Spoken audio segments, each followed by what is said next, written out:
Estás temprano. Early bird gets the worm. Yes. So the client that I expected to um, just be absent and have the payment released, he just answered today. He came from vacation and he asked for feedback. So yeah, I don't know if you remember who am I talking about. Um, the one from the heart-to-heart conversation Ah, we were yeah, yeah, just yeah, yeah. What happened? So he's back. yes. Yeah.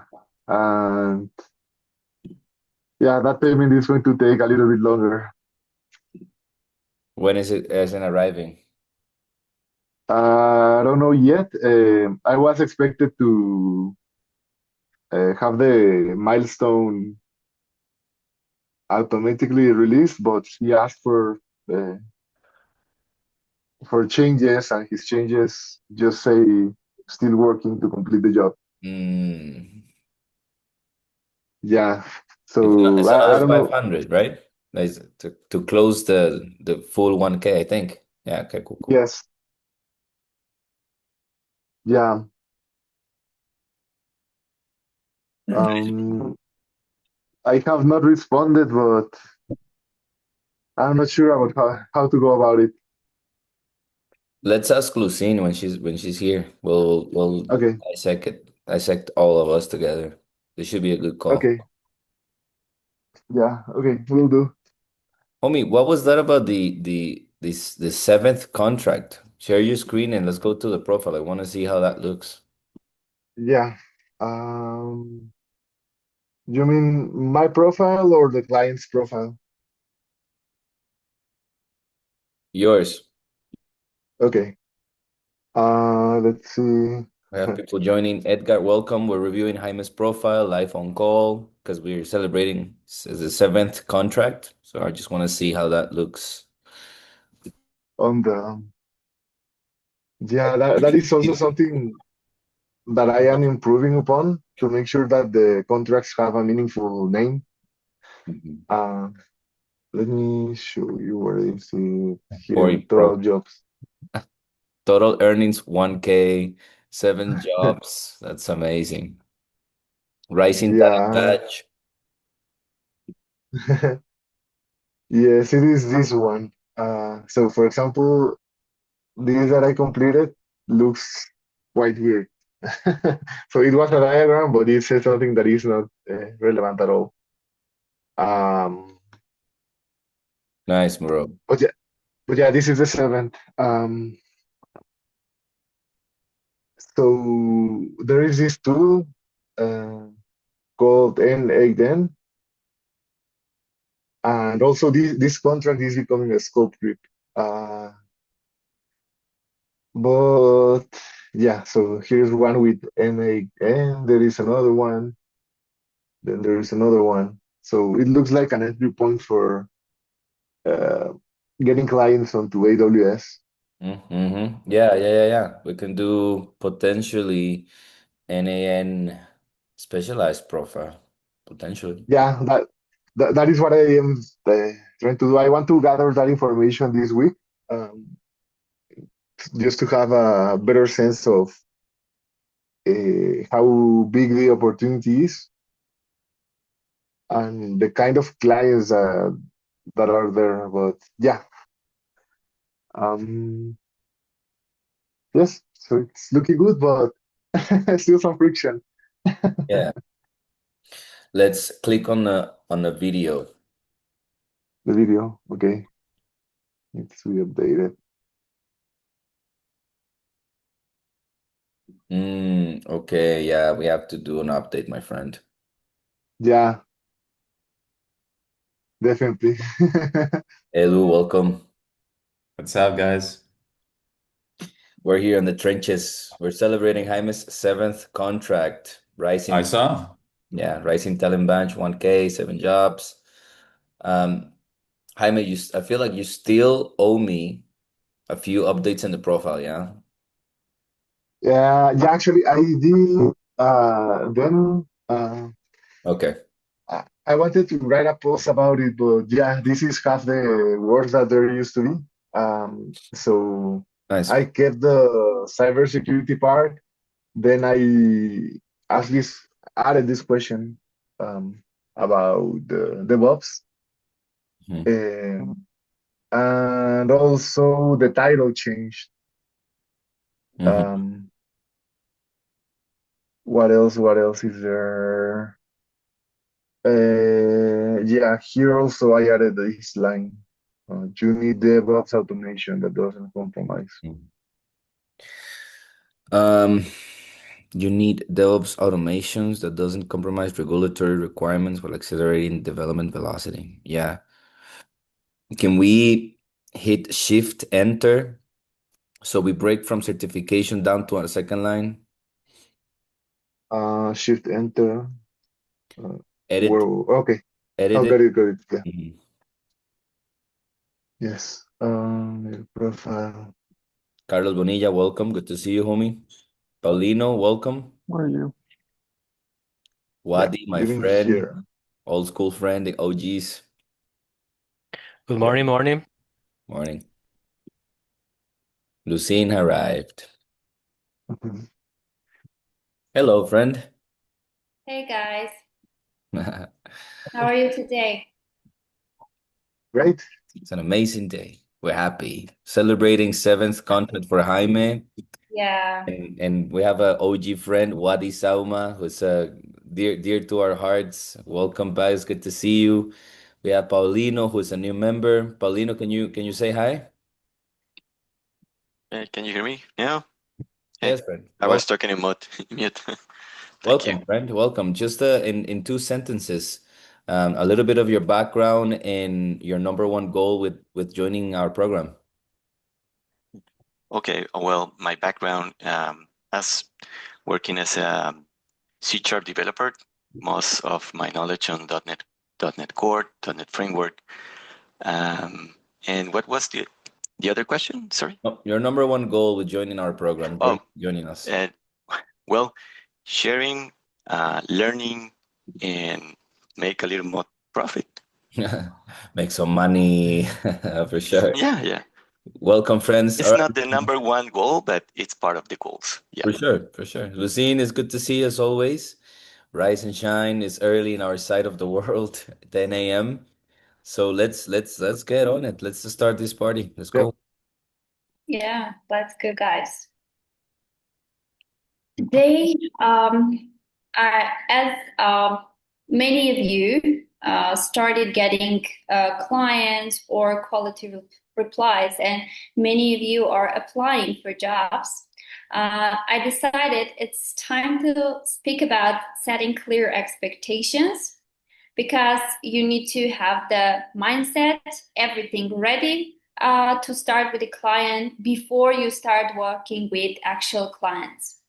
And because we have this great examples like Jaime, and he also had some scope creep problems. So yeah, we better discuss this part as soon as possible. So I prepared a short presentation for you guys. We're gonna discuss several points included in setting clear expectations. You are welcome to interrupt me, ask questions, or add something like you may think that this is also important. You can comment, you can add your notes. Okay.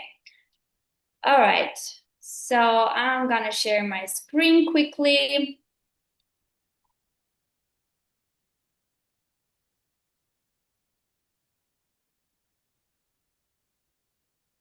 Okay, can you guys see my screen? Yes. Okay, let's go. So this is a small part of one large topic, which I call client satisfaction. And this is the factor that is the outcome of your work in every freelance platform. And in every platform, the client satisfaction matters most because you can have the portfolio, you can have everything there, impressive work. But if your client is not satisfied, and if the client is not satisfied every time, and if it's not every time 100% satisfaction, then your success on any freelance platform is not going to be sustainable. And in Upwork's case, it is like super important, because whatever you put there in your profile is manually generating, right? You're completing your profile, you're putting there your title, your profile descriptions, your project catalog, portfolio, anything, everything you can generate manually. But the client satisfaction and the job success score you're going to get eventually is system generated, and it is generated based on your client's satisfaction level. So the client satisfaction start with clear expectations. So let's get cracking. Okay, so let's start with the classics. The scope, and I guess it's pretty clear. You need to make sure both sides are very clear with what is going to be covered with this particular project. And if you are talking about milestones, if a project is delivered through milestones, every milestone should be discussed. And the part of the scope, the second part is the time when you're going to deliver, and the time also refers to the updates. Okay, you're going to make sure to discuss the important updates and when the client is going to receive the updates. This is also very important, and many freelancers used to miss this part. The actual deliverables. So you can discuss what the client is looking for, but what are the real deliverables? What kind of files they are going to get in the end? Okay, maybe you have a process, but in the end you're delivering something big, but there are clients that also want the research part or some other materials. So you need to make sure you both agree on deliverables. And then the last but not least, the budget.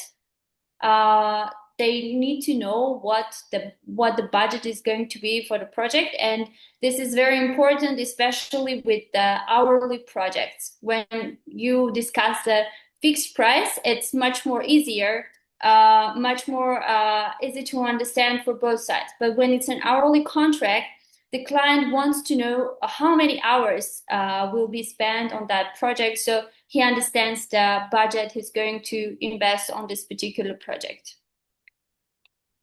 Yeah, these are the classics. Not much to say about this. And the other parts are even more important because many freelancers actually do not pay attention to this. So the second one is the level of interaction during the project. So the client needs to know how many updates are you going to make, when, and what kind of updates they're going to receive from you. This is very important because if the client is the one who initiates asking about the updates, you already failed somewhere in client satisfaction. You need to make sure it's you who update the client, and they also need to know that, okay, you're going to update them in a week, so they wait patiently because they know you're going to update them.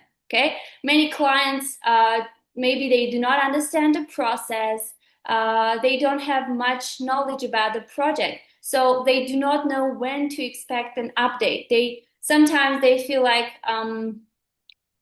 they have this fear of, are you actually working on their project?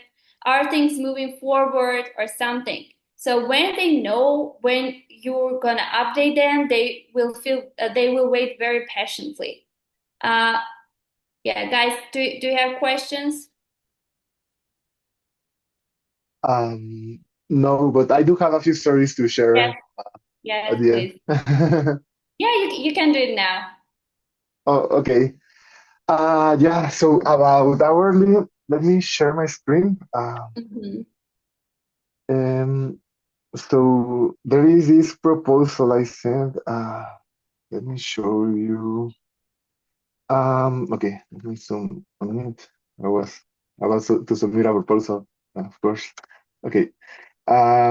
So there is this client, David. He originally wanted to pay like a fixed price for a project, and when he sent it, where is it? Oh, actually, it should be a completed contract. Let's see, deliver work, find work, your services, where contract history. It was an hourly contract, but the limit there was for 5 hours. Let's see, right, Lambda installation here. Yeah, he had a 5 hours weekly limit, and in that case, if he was paying $45 an hour. Right now in my 9 to 5, I am making 28, almost $29 an hour. So what I proposed to him, because I was not sure about the scope, was to instead do a fixed price contract, and he agreed on that. So yeah, that is the story. So many times, Yeah. well, at least this time the client was open to do so, and it took me more, but it was a win-win for both because I delivered for what he expected, and also I got to have a little bit more bandwidth to learn how to implement the technology he was asking about. But yeah, that is the story I wanted to share. Yeah, thank you for sharing. Yeah, guys, most of the time, people are happy to have a fixed price contract. Yeah, this is happening most of the time on Upwork because the platform has also the hourly options, but still people want to be sure how are they gonna invest in any project. Daniel, you also have a story to tell us. Oh yeah. This is a funny because I normally prefer to work hourly contracts because it gives you a little bit more of control towards what's going on. So it's difficult in the sense that you need to be very clear about expectations and everything, but I really prefer the hourly.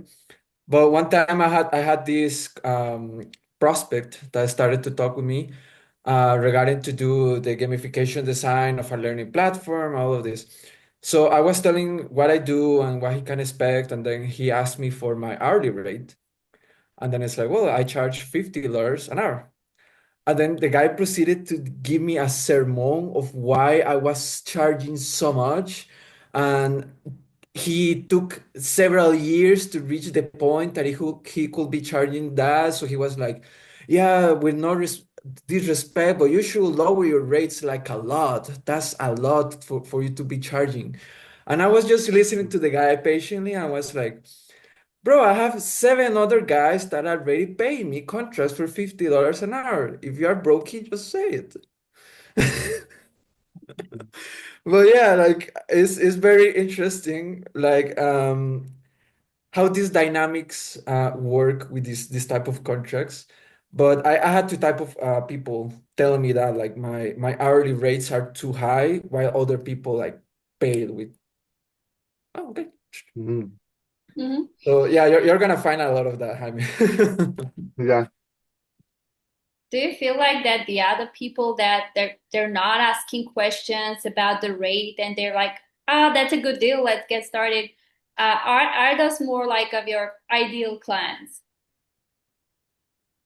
Yeah, I do think that, and it's something I'm working on, honestly. But it has been that I haven't been able to clearly state what the return of investment is. Like you are paying for this, you are gonna get this, and I started to get that clarity recently after I started to work on my case studies. I mean, Mm-hmm. able to see like, hey, I actually got this working, this happening from this. Now I'm communicating that and I'm getting less of a friction. So if you have like ambiguity or questions in the air, then the people are gonna be like, I don't know. But once you make it like very clear, like if you invest this, you're gonna get this, and it's gonna get you this, and that matter for this. People are like, okay, okay, let me pay. That's my Yeah, experience. yeah. Yeah, So it data it driven. needs You, Data-driven approaches, data-driven always.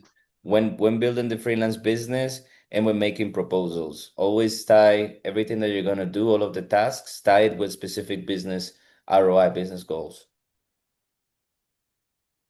yes, and when we are talking about building the profile, it needs to be not just listing services, but the outcomes, the actual outcomes that are coming from the services. Any other stories, Uh, guys? I, I do have a question. Yes, please. You mentioned the importance of presenting updates, right? So Mhm. is there any structural way to present those updates to the clients? When is the best time to do it? Let's say, I don't know, Friday at the end or not at the very beginning.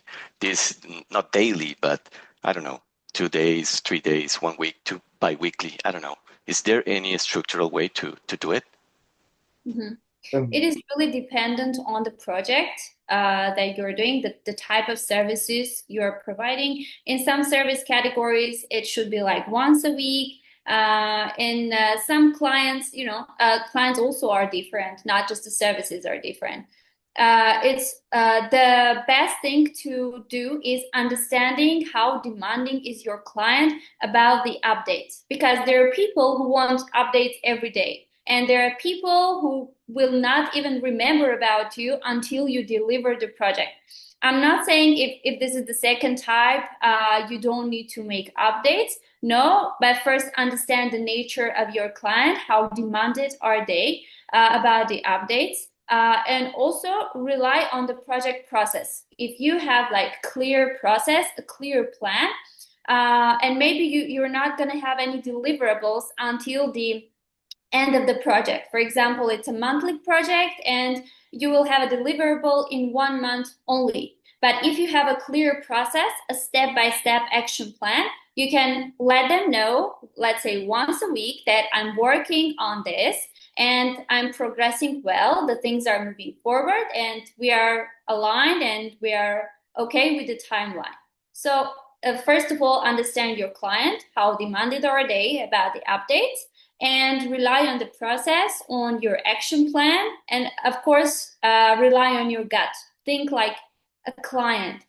Do not let them to initiate asking about the updates. So if it's a long project, yes, you might think about updating them at least once a week so they know that things are going well. And also letting them know when you're gonna need their feedback, their input. So you need to also use the updates to let them know when their input is going to be needed. And we'll talk more about this in several minutes. Yeah, I can inject probably some structure too. As Lucine said, for sure you need to understand the client because I always tell everybody business is always contextual, so there is no one formula fits all. So as Lucine said, talk to the client, have a heart-to-heart conversation, just like understand what they're looking for. And there are prefabricated ways to go about updating a client. So we have daily stand-ups, as I noted on the chat. We have daily stand-ups. It can be a call, just a quick 15-minute call, or just a text report. So there are automated ways to do this with bots in Slack, for example, in which every day, Monday to Friday, you're gonna get an automated message asking for what do you do the last 24 hours, what are you gonna do in the next 24, and if you have any blockers, and what did you achieve. So those are dailies. And then we have a way to just do it once a week, which is we do a kickoff kind of intention planning on Monday, and then we do a retrospective on Friday. It's two 30-minute calls, or we do bi-weekly if you really have a good relationship with the client, or just outcomes, meaning you have a clear list of requirements or scopes, and you just deliver at your own pace, and the client get emails from Upwork, or you just send them a message. So it really depends. That's why it's good to join these calls, because as Jaime just shares with us what happens to him and his clients, you can just join this call and ask us, and then we'll give you suggestions. Okay, guys, any other questions, comments, stories? If we're good, we can put a plus if everything's clear so far, and we will move forward. One question. Can you go back to your presentation? Of Just want to course. take notes about the second part that you were talking about, level information duration during the project. Yeah, updates. Here, yeah, Yep, just for a sec. sure.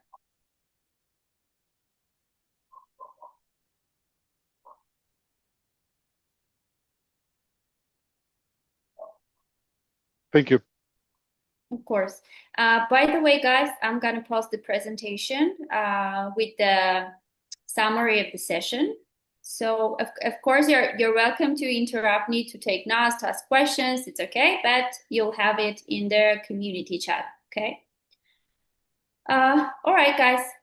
If you are doing calls with the client, and again, try to understand the nature of the client. There are people who do not ever like taking calls. They can pay big money without ever talking to you because they do not like taking calls. But there are people who like receiving updates, discussing things. They want you to explain how you're working on anything. They want to get some knowledge from you, actually, to understand the requirements and other things. So if you're gonna do calls with them, just make sure you understand how many calls are being required from you, because there can be people asking for, let's say, 2 calls per week, and this is something not impossible for you. And this may sound like, okay, if you're doing freelancing, then you definitely need to take calls whenever the client asks you. So I have my case. There was a time it was impossible for me to take calls regularly on a regular basis. Right now I can do it because I have an office. But back then I was working from home and with a little baby on my hand. So having calls was a problem for me. So I made sure to tell the client that I'm not going to be always available for the calls. I will do my best, but it's not going to happen every time. So make sure you discuss this if you have such limitations like I had. So again, understand the nature of your client. Are they liking to discuss everything on the call, to get update on the call? Okay. If that's the case, make sure to know how many calls will be required, because it's not only about the availability, but it's adding up to the project budget, right? For example, I myself charge more for projects that require calls because the calls take too much energy from me because I'm giving it all during the calls. And in my service, it's like eventually I give lots of knowledge, I share lots of expertise, which is like very energy consuming for me. That's why I charge more for projects that include calls. So this is also important when talking about the budget.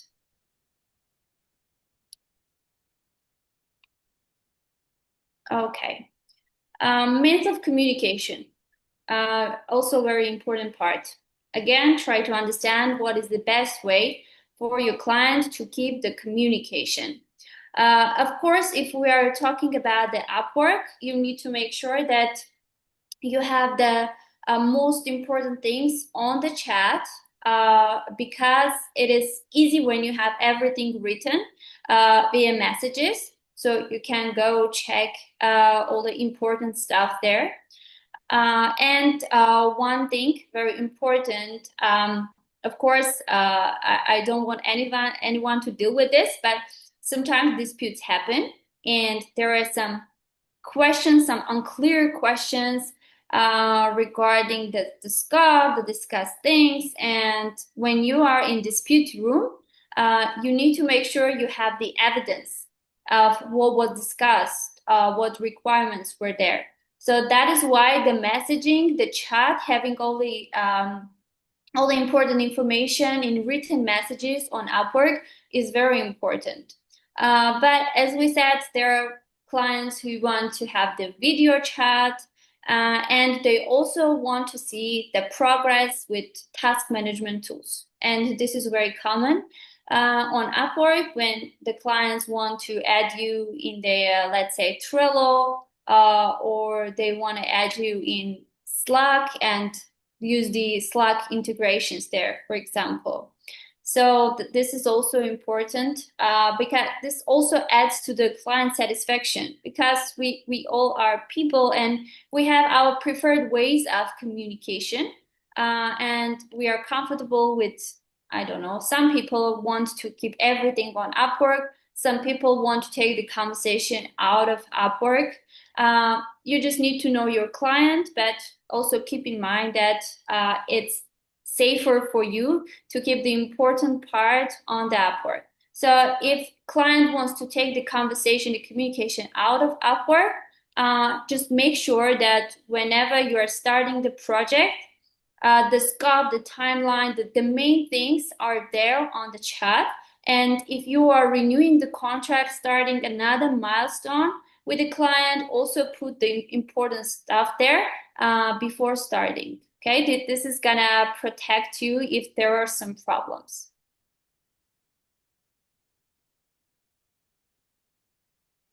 Okay, so this So, part. so you're basically saying that whatever we have issues and whenever we have talks and conversations outside the scope or whatever we have in the project, to keep a backtrack of it and leave some paper trail in Upwork so that we have it there for our safety, basically.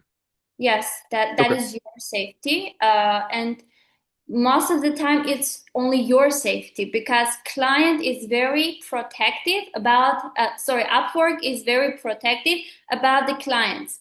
They mostly want to protect the client's budget, time, etc.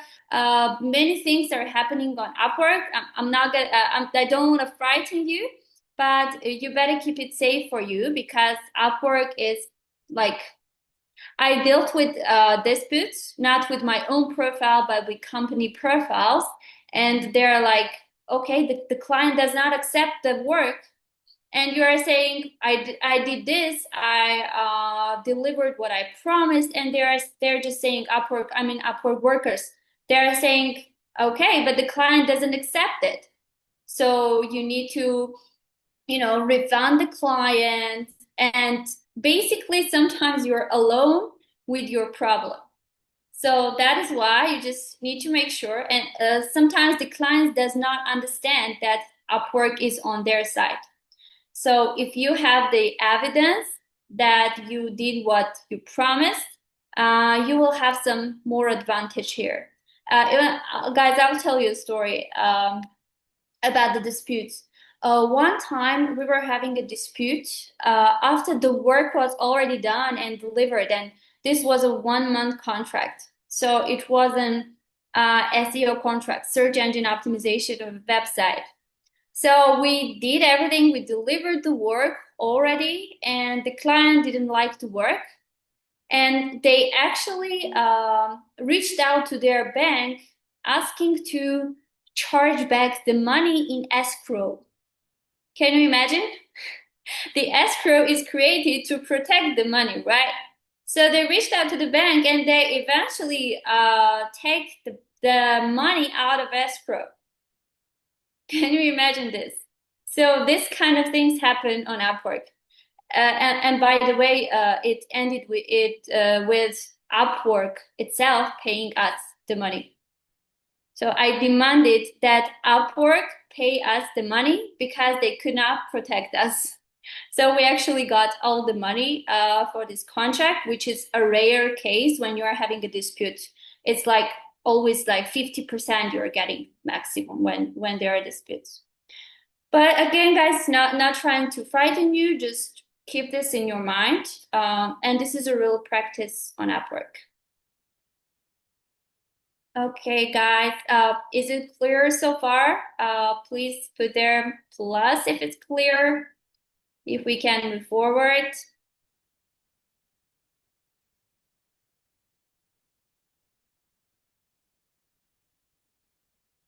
Okay, guys, we're going forward. Okay. So the last but not least, client input. And this is eventually this is the most painful part. When you're doing your work, when you're delivering what you promised, you're progressing well, you're going through your process, and at one point you don't have the client input to move forward, and you don't know what to do because the work is incomplete. You cannot deliver anything. You cannot submit the work to get paid. You need the client input to move forward. It can be some feedback, it can be some material, some information that you're waiting for from client to finish the job, and they're gone. They're ghosting you, and this is a very common case on Upwork that clients start the contract with you and they disappear at some time, and you don't know what to do. And sometimes they get back to you and say they were very busy, and they have some reasons to ghost you. But the problem is, whatever you say, it was you. It were you who was stuck in the middle of the project, and you did the work, but you're not getting paid for the work. So what can you do before starting the project? You need to let the client know what kind of input, when, and how they need to give you. Okay, before starting, let them know, okay, we are going through this process, and in a week, I will be doing this something, and I will need your input. I will need your feedback so I can move forward, and the project is flawless, and the project goes smooth. Okay, this is to your advantage. Let the client know what kind of input, when, and how you are expecting this input from them. Okay, this is the most underestimated part when it comes to setting clear expectations and when it comes to client satisfaction, because sometimes the project is delayed, or there are problems with the quality because you didn't have enough information to make sure you stay on the same page with your client, and eventually you are the one who is blamed for the poor quality. And again, because we're talking about the Upwork, it's going to be on the client side. So you will be the one who is to be blamed for the bad outcome. So you make sure you do everything possible from your side, that the client knows what, when, and how they need to bring their input to the table. And this is why I'm always saying that when you are deciding on what type is my ideal client, actually, you always pay attention to how collaborative they are, how willing they are to bring their input in the project success. Because if you are feeling this is the type of person that is saying, I'm paying you the money, you go and do the job. Lots of people like this on Upwork as well.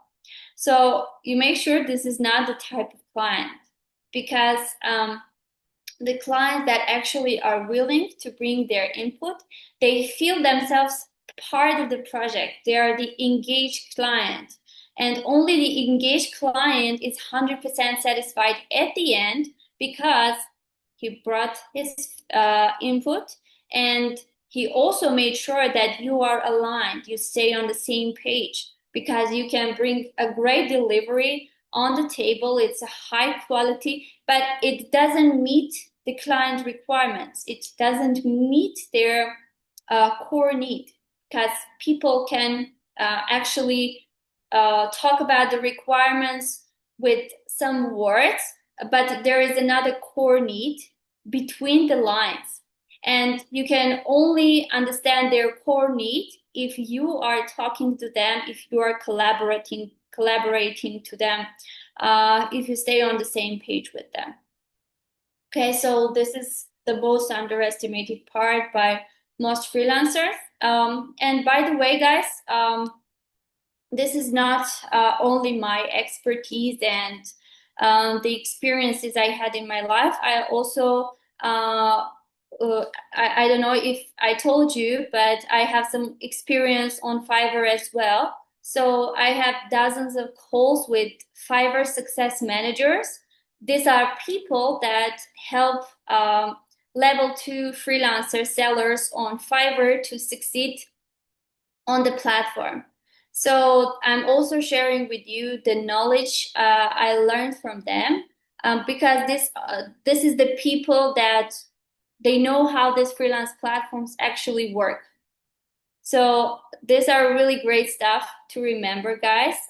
Again, I'll share with you the presentation along with the session summary. And we're done with today's presentation, guys. You're welcome to ask your questions or bring your thoughts or bring your cases to discuss.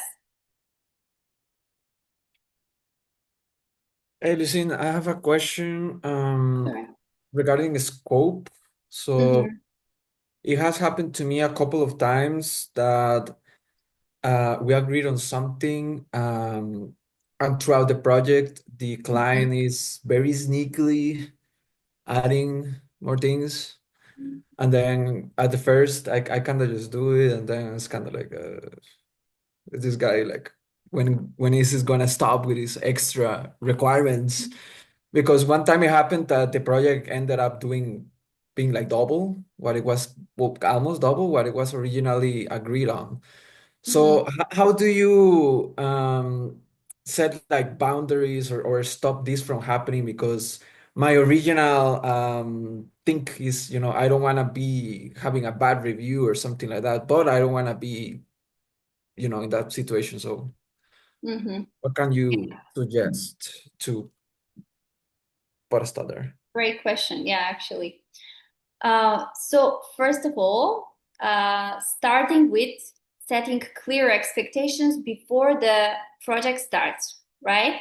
So you set expectations with what?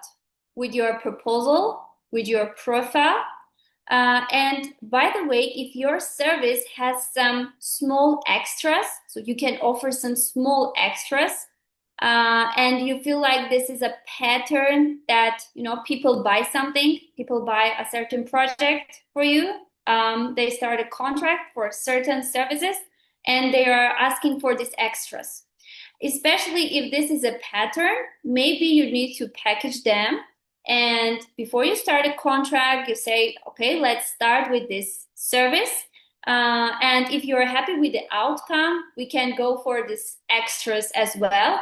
And we can have another milestones for the other services for these small things. So you're letting them know that, okay, I also can do these extras, but you need to pay for that. So we are finishing this project. If you're happy with the outcome, we can move to the extras, but with another milestone.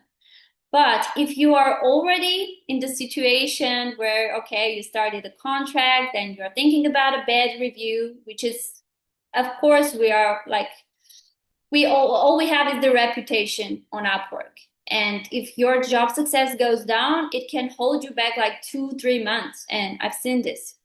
So if you already started the project with the client and they are asking for some extras, you don't have any other choice but show that you're willing to help and you're genuinely willing to help them. Okay, because this shouldn't sound to them that okay, they have the power and they are doing whatever they want with you. Okay, so in this case, if they're asking for extras, you don't have other choice but saying, okay, I really want to help you and do some free work for them. But again, if you have the feeling that this is going to be like continue on and on, just do some free work for them with the genuine care, with the genuine interest, and say that I'll be happy to continue our collaboration. Let's set another milestone if you need some other things. I was happy to give you some more that I promised. but we need to create another milestone or another contract, and I'll be happy to continue working with you. So yes, we are really dependent on the feedback. Really, there is nothing to do with that. I think 2 years ago, the top-rated freelancers could reach out to support once in 3 months, and after delivering 10 contracts, completing 10 contracts, they could reach out to support to remove one feedback. And they actually eliminated this option, and they were saying, we want to be like very honest. So you cannot anymore manipulate your job success score. So yes, we are really dependent on the client feedback, and we cannot do anything with it. So we need to make sure that we prevent this kind of contracts. We prevent this kind of clients. So we really need to understand who is our ideal client. And I ended up knowing that my ideal client actually is willing to pay for the introductory call. So I started doing these Upwork consultations, and there were people who were booking time with me, and they were saying, I don't need a consultation. I want the whole job done from you. I just wanted to book a call with you just to know more about you, just talk to you. So like many freelancers are doing these calls for free, right? They are doing the introduction of themselves. They're telling about the project, the process. They're giving lots of information for free. And actually, there are clients who are willing to just speak to you, just to see you. So yeah, it starts with knowing your ideal client and setting clear expectations with every interaction with the client. And it starts with your proposal and your profile.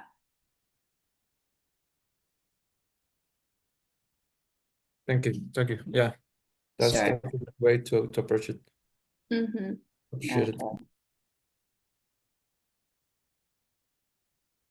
Come on, guys. This is an interesting topic, and this is a painful topic. Do you have any experiences to share? Yeah, I do, and actually have a question because my first Mm-hmm. client is in that situation. Let me Yeah. share my screen one more time. Mm-hmm. Um, okay. So there it is. Here it is. This client. So we have been collaborating since August 13th. I don't know if you remember, but this is the client who threatened to ask for a refund. Yeah. Um, and at some point, I realized that what he's asking me to do cannot be technically done because the API that we need does not have the method to do what he's asking for. So um, at this point, he well, I was waiting on him to just do not respond until the payment was done. Mm-hmm. So, but yeah, he actually requested, here it is, changes to the milestone.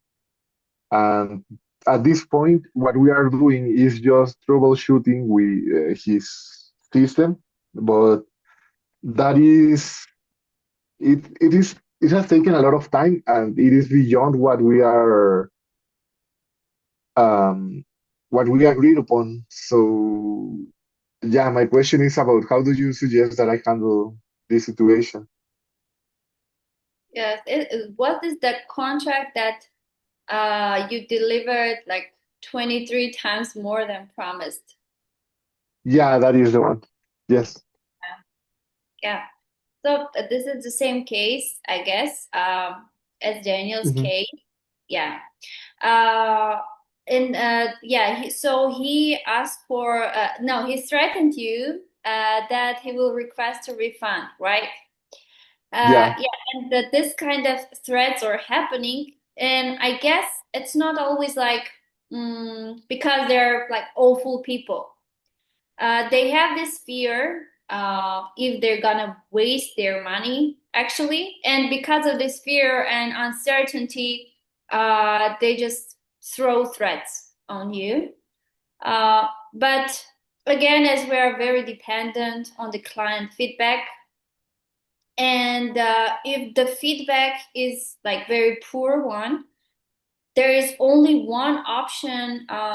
You can erase it from your profile, which is a full refund. So we don't want to have a full refund, right? This is the last case we want to go with. And Mhm. if you're not going with full refund and you don't want to risk your profile's reputation, uh, you don't have any other choice but agreeing on something with the client. Okay. For example, Okay. saying, okay, I'm willing to deliver. Maybe this was a misunderstanding, but I'm really willing to help. So, first of all, you need to calm down, take a deep breath, Mhm. understand that you do not need to take this personally. So, first of all, this is the client's fears of uncertainty, if they're going to waste their money, lose their money, and actually they do not get the results they were looking for. In many cases, these are people who are doing this job. They're not the decision makers. There are some people who are just just doing the job. Okay, they're doing their tasks, and they have this budget dedicated to this kind of thing, and they are failing, so they start threatening you. So you need to put the emotions away, and just show again genuine care, willingness. Okay, I understand, maybe there was a misunderstanding, I'm still willing to help. Maybe you need much more time to get the results, but if you don't have other choice, you need to show a genuine care. No, Okay. so just letting them know that it's not that they have all the power and they can make you do whatever they want. Just showing that, okay, I understand, maybe there was a misunderstanding. I really want to help you. And to help you to deliver the rest, I will need this. For example, I will need more time, or I will need more information. I will need more resources. Okay? Just do not Okay. think about, okay, this is going to end up in refund and bad review. Try to work it out. Just think as a, okay, you are the project manager of your project. Just try to look at it not personally. Just think Mhm. about that you have a problem and you need a solution, and you need to collaborate with the client to find the solution. So I guess it was like this in your case, and you handled Yeah. it perfectly. Yes. Do you already have a review for this project, Jaime? No, not yet. And that is my main concern because Yeah. so far it's been like 2 weeks that I have been trying to assist him and to explain to him what I need from him. Mm-hmm. But what I am concluding out of this is that he has a poor understanding of how his system is set up. And Mm-hmm. it was set up even before I started working with him. So yeah, I think that the path forward would be just to try to just help him do that and maybe propose a next milestone just to do an assessment of his system. Mm-hmm. So Because mhm, you have the feeling that maybe he could possibly leave a bad review, actually. yeah, yeah, I'm blaming for the bad design. Mm-hmm. Yeah. So in this case, if you like suspect and you doubt about asking for a review, you definitely don't do anything. Just keep silent. Do not touch the contract. Do not end it. I suggest you wait for several months, and if when time passes, there is a little possibility that when you end the contract, they will come back and leave a review. Mm. So if you feel like you'll deal with a bad review, and I consider as bad review anything less than 5 stars. Yeah. That's a bad review for me. Anything less than 5 stars is a bad review. So if you are not 100% sure that you're going to receive 5-star feedback and 10 out of 10 private feedback, you just leave the contract alone. Do not touch it. Keep a complete silence and just close the contract in several months, because having Okay. like open contract is not also beneficial for your profile. The more you close contracts, the more you end contracts, the more work the system is going to bring to your table, because they see like, Okay. okay, this guy completed the project, let me bring them another one so that they're busy on Upwork and they do not leave the platform. Okay? I Mhm. got some Got it. street smarts trick, my friend, to be ahead of the curve, a little bit of a gangsterpreneurial type of Mhm. approach. Just be ahead of the curve. So many times this happened to me in the past, and I would reach out to Upwork directly. I would chat, send emails, open tickets, call them, have a heart to heart, be like, hey, I'm new in the platform. I love your guys' work. This platform is amazing, is impacting my life and my family. This is the situation. Provide full context and be honest that you're nervous, that you want to make sure that you keep your profile the best way possible and the Upwork environment the best way possible, but you're a little bit unsure because this client feels like he doesn't have a clear understanding of his architecture. So we've been having a little bit of miscommunication and misunderstanding. You're fearful that he might Mhm. leave a bad review. What do they recommend? Okay. Just to be Got ahead of it. the curve. And also Yeah. to have All right. a good bridge with contact with Upwork support. I've done it many times, bro. Open emails, send chats, call them with on my Skype. Like I just open up a Skype account, get the five for free credit dollars, call Upwork directly, just be like, hey, help, please. You know, that's the like that's a little bit of a trick. Okay. Got it. Thanks. Yeah, I have reached Upwork support a couple of times via tickets. They are very supportive. So it's not that you are all on your own and you figure out what happens. You can do that. It's also important to know, like, some clients do really want to have this power game. So one of the reasons I asked Lucien about this type of things is because I had a client that had a very low budget and was asking for stuff and stuff and stuff and stuff and stuff, until the days like I cannot keep doing this anymore. It's just consuming so much time and energy that I need to give to other projects, and I had to fire the client. He gave me a good review, but he put like 4 stars, and that just decreased my job success scores for 10 points. So I was 100, now 90. And then I got a 5 star and another payment, and that just gave me 2 points up. So that's the problem. Like if your job success score drops, it drops like a lot, and building it up is slow. So just be careful. But yeah, Upwork support definitely helps you out. So just be 2 steps ahead of the game and reach out to them. And yeah. Mm-hmm. Yeah, I think I will add to this.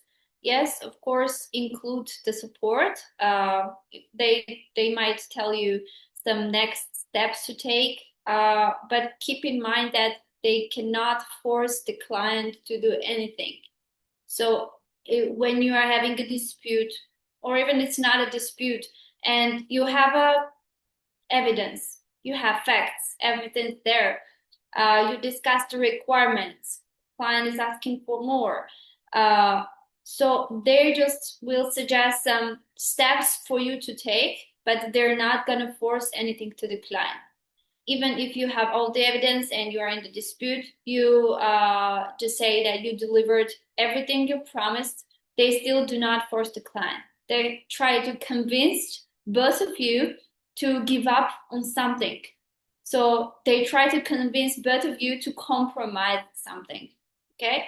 So you need to keep in mind that you may be the right position, you may have the right position in the argument, but still they will they're not going to be judges in any situation and force anybody to do something. That is, not very good thing to know for freelancers, but I wanted to tell you this. So guys, you know that you need to make sure you set the boundaries and the right expectations as soon as possible, as early as possible.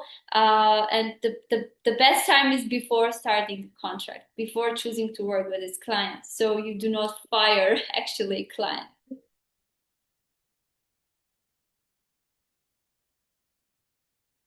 Okay, guys, we have 5 more questions.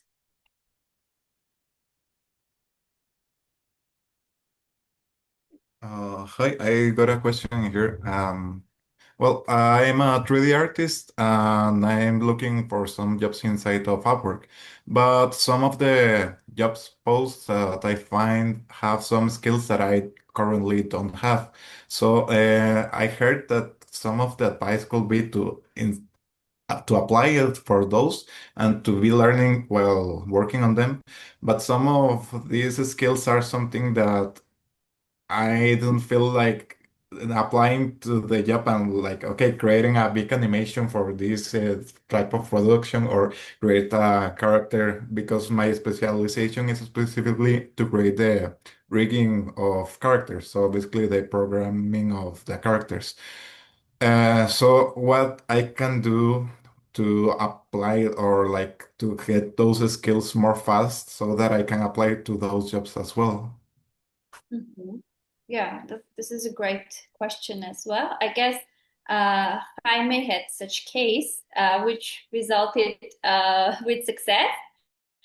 But this is different, I guess. Uh, if we're talking about, for example, tools, like what kind of tools you use to have this kind of outcome.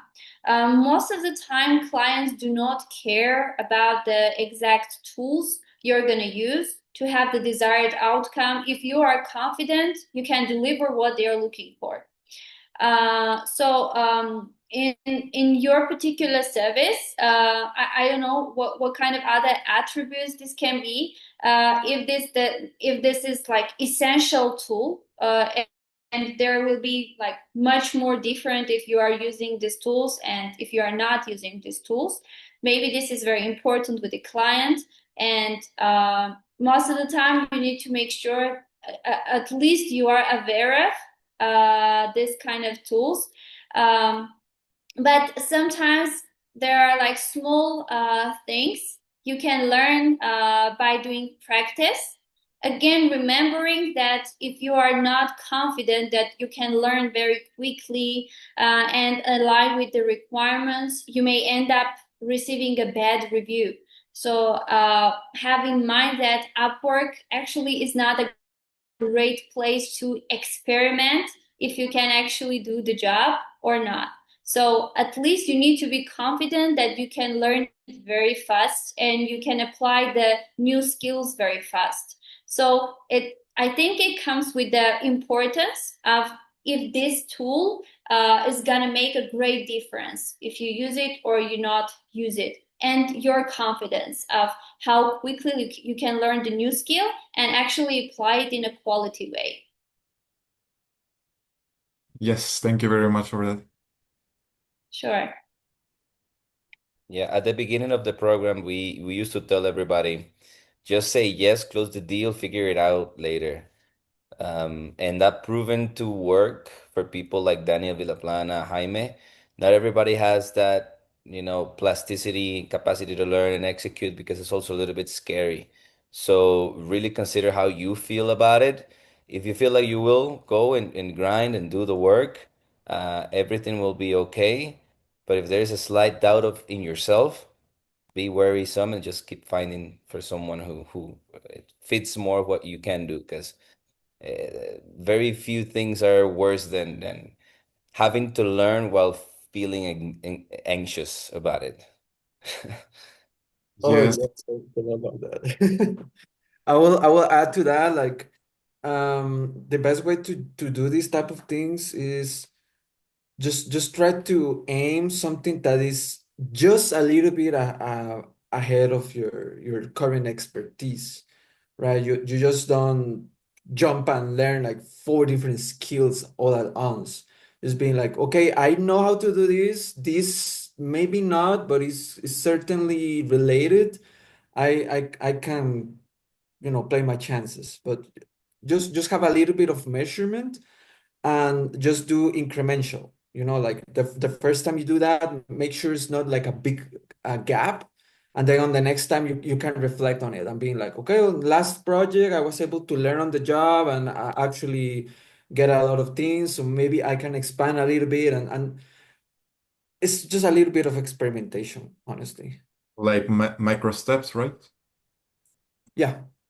All right, yes, because I had one client that asked me to do a rig with a special tool for Autodesk Maya, and I could afford it. I made it, but I felt really anxious in the process because everything happened. My laptop broke, well, the screen broke. Also, I was feeling like, okay, I can't do this, but I have to do this, and it was all the pressure on top of me. And I felt like, okay, if I try to do this again with another type of software, like Unreal Engine or Blender, that those softwares I don't know absolutely anything, I could feel even worse. So that's like the fear that I have currently, like in the next steps that I have to do. For sure, But bro. does help. Diamonds are appeared under pressure. Yeah, That's a reality that is hard to hear. And you can always have a heart to heart. I told that to Jaime the other day. We can always have a heart to heart. It doesn't mean that it will be okay, but it will be honest and real. You can be like, hey, I want to do this. I can reduce my prices by 10, 15%. Just understand that I may need a little bit of time, or my equipment will need an upgrade. So maybe I'll have a day or two, just like tell them. And also have a good feeling of the type of person that's on the other side. Because as Lucine said, they're not bad people. There are very few bad people, actually. We all want to make it, we all have fears. But if you have a heart to heart, it can be okay. perfect. Thank you very much. That's it, I Lucine. would echo heart to heart, yeah. Honest conversation and genuine care. That is what's most important on Upwork because we deal with people, right? And as Carlos always says, people like people. So just be people, just be human. We're not robots, right? We did it one more day, friends. Beautiful faces as always. It's good to see everybody. Eduardo Hernandez, Edgar, and the friends, Eloy, Roberto Carlos. It's good to see you all. Danny Fernandez, Brian Sanchez, one of the OGs. Yo, send proposals. If you have any questions, post in the group. We're here for you. Eduardo Herrera looks like he's losing weight. You look good, bro. I like that. You walking in the morning? That's a comedy effect. Different lens. That's it. Your voice, man. You should record a song. I I love actually everybody get here. a lot of voice talent by Upwork. Mhm. A lot of email suggestions for voice and stuff like that. I don't know why. It might be the Need a voice. native Spanish speaker from Spain or high quality pattern recording. Mm. Just be like, thank you for joining another of Lucine's Upwork Life Calls. Bye bye for now. Go for it. Go for it. You got this. Thank you for joining one of our the Upwork meetings today. So we see you in the next one. Amen. You guys, you have a great day and we'll see you in a week. Ciao, Bye ciao. bye. See you guys.